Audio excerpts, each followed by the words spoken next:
Hello everyone, स्वागत है आप सभी का एग्जाम गुरु यूट्यूब चैनल में।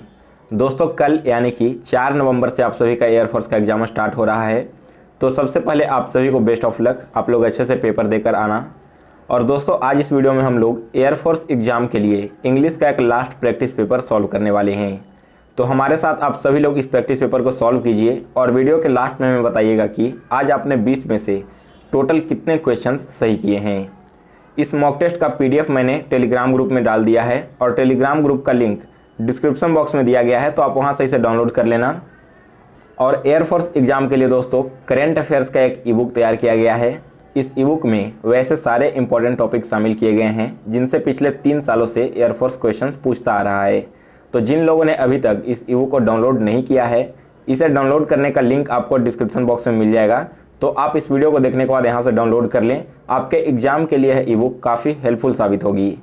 तो चलिए दोस्तों आज का वीडियो स्टार्ट करते हैं। तो देखिए दोस्तों आज का पहला क्वेश्चन है, they worked hard list they dash in the examination.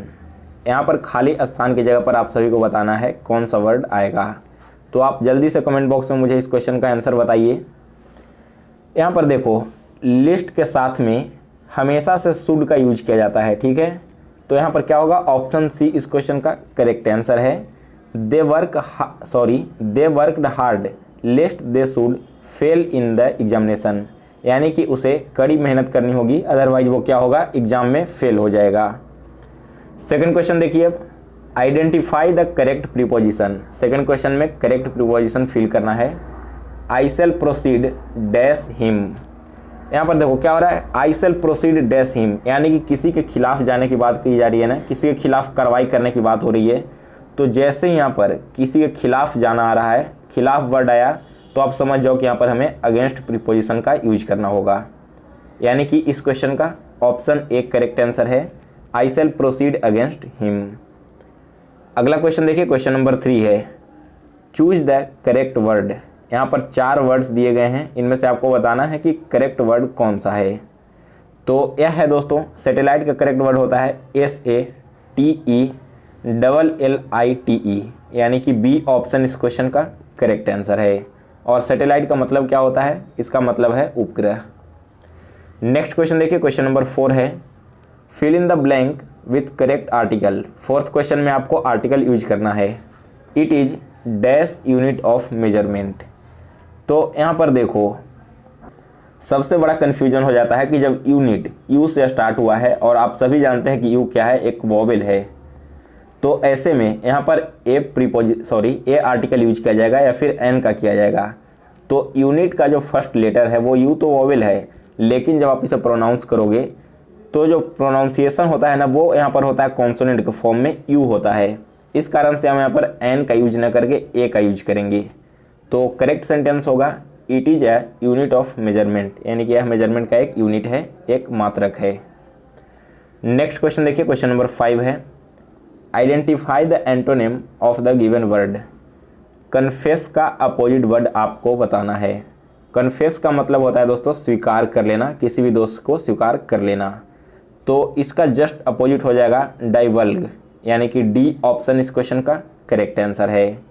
और डाइवल्ग का मतलब होता है सीधे मना कर देना, यानी कि डिनाई कर देना। नेक्स्ट क्वेश्चन है question number 6, give one word substitute. A man having no hair on the scalp, यानी कि वैसा व्यक्ति जिसके सर पर एक भी बाल नहीं हो।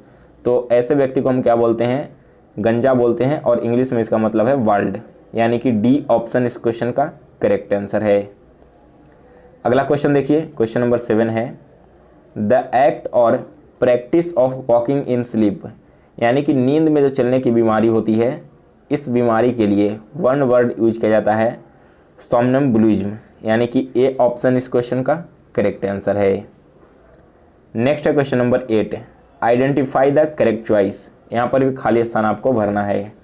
Ravi had to drop his plan of going to picnic as he had certain dash to meet during the period. तो देखो सबसे पहले सेंटेंस का मीनिंग समझने का कोशिश करो, आपका आंसर खुद ब खुद निकल कर चला आएगा। सेंटेंस क्या कहता है कि रवि को अपने पिकनिक का प्लान ड्रॉप करना होगा, छोड़ देना होगा। क्यों छोड़ना होगा, because he had certain dash to meet during this period, यानी कि उसने कुछ कमिटमेंट किया किसी से इस पीरियड में मिलने के लिए, जब वो पिकनिक जाने वाला था उसी टाइम किसी से मिलने के लिए, इसलिए डी ऑप्शन इस क्वेश्चन का करेक्ट आंसर है। यहाँ पर देखो, अगर आप फर्स्ट, सेकेंड और थर्ड इन तीनों वर्ड्स को देखोगे तो इसका कोई मतलब ही नहीं बनता इस सेंटेंस में। उसे किसी से मिलना है अपने पिकनिक वाले पीरियड में, यानी कि उसने किसी से कमिटमेंट किया होगा ना, इसलिए यहाँ पर डी ऑप्शन करेक्ट आंसर हुआ। अगला क्वेश्चन देखिए 9 number, identify the synonym of the given word. Similar word बताना है वार्टर का। तो वार्टर क्या है? यह एक एक्सचेंज सिस्टम होता है जिसमें एक वस्तु के बदले दूसरी वस्तु दी जाती है। सो इसका सिनोनिम होगा एक्सचेंज। डी ऑप्शन इस क्वेश्चन का करेक्ट आंसर है। और देखो यहाँ पर लेंड, लेंड का मतलब होता है उधार लेना, रिटर्न का मतलब होता है वापस कर देना। अगला क्वेश्चन देखिए 10 नंबर है, fill in the blank with suitable conjunction. 10th question में आपको कंजंक्शन का यूज करना है। तो देखो, no sooner did the students see the teacher dash they started running to their classroom. यानी कि बच्चों ने जैसे ही टीचर को देखा वैसे ही उन्होंने क्या किया, क्लासरूम की ओर भागना शुरू कर दिया। तो एक बात ध्यान रखना दोस्तों, नो सूनर के साथ में हमेशा से देन का यूज करना होता है। कहीं भी आपको सेंटेंस में मिल जाए नो सूनर, तो इसके साथ केवल और केवल देन का यूज किया जाएगा। इसलिए इस क्वेश्चन का डी ऑप्शन करेक्ट आंसर है। अगला क्वेश्चन देखिए 11 number, form an adjective from the given word.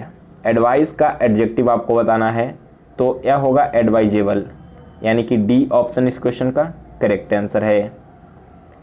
Next question number 12, give the plural of the given word. Analysis का प्लूरल बताना है।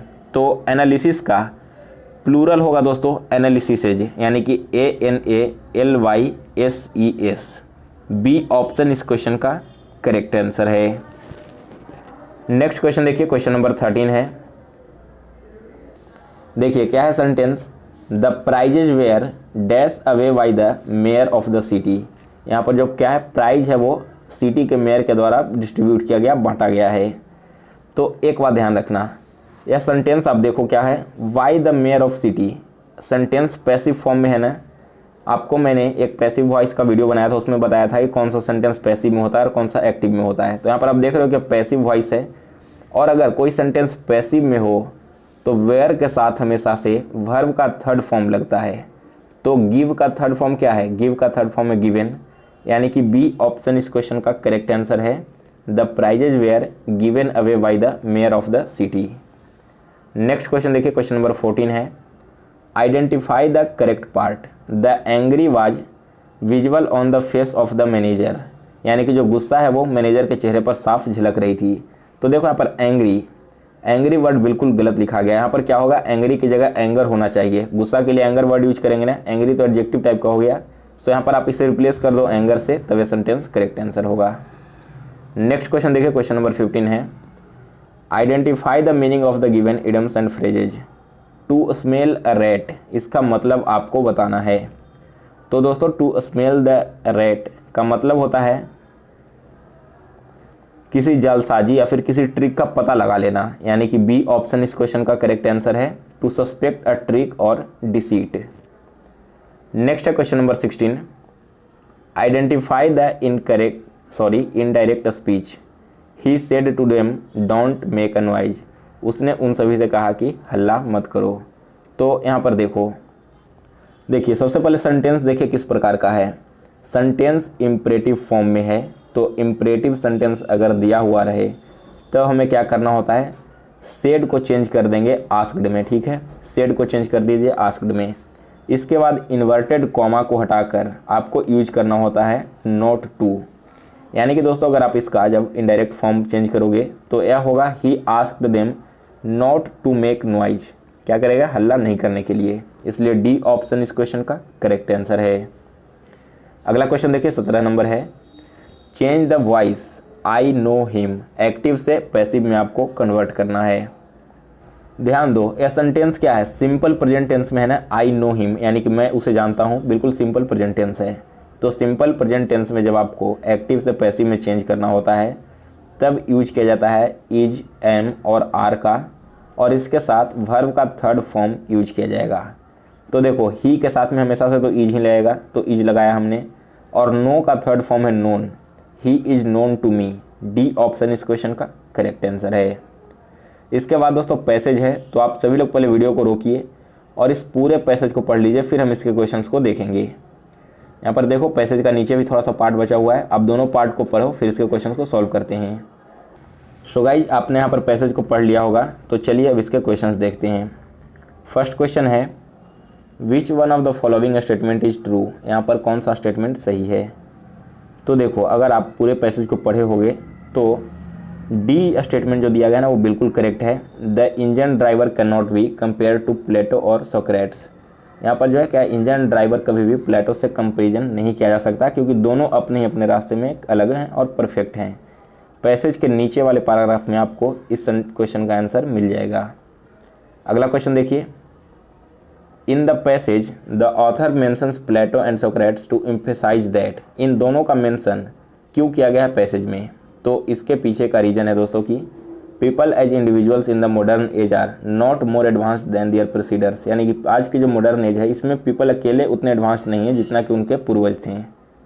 और लास्ट क्वेश्चन है 20 नंबर, according to the author the present age is far more advance than, author के अनुसार जो आज की एज है वो बहुत ही ज़्यादा एडवांस थी, कब से, तो all the previous ages in some respects, यानी कि ए ऑप्शन इस क्वेश्चन का करेक्ट आंसर है। सो गाइज आज का मॉक टेस्ट समाप्त हुआ, तो आप सभी लोग कितना स्कोर किए जल्दी से कमेंट बॉक्स में बताइए। और अगर आपने अभी तक हमारे चैनल को सब्सक्राइब नहीं किया है तो इसे सब्सक्राइब कर बेल नोटिफिकेशन को ऑन कर लें। और जिन लोगों ने अभी तक हमें इंस्टाग्राम पर फॉलो नहीं किया तो मेरा इंस्टा आईडी स्क्रीन पर दिख रहा है, इस आईडी से आप हमें फॉलो भी कर सकते हैं।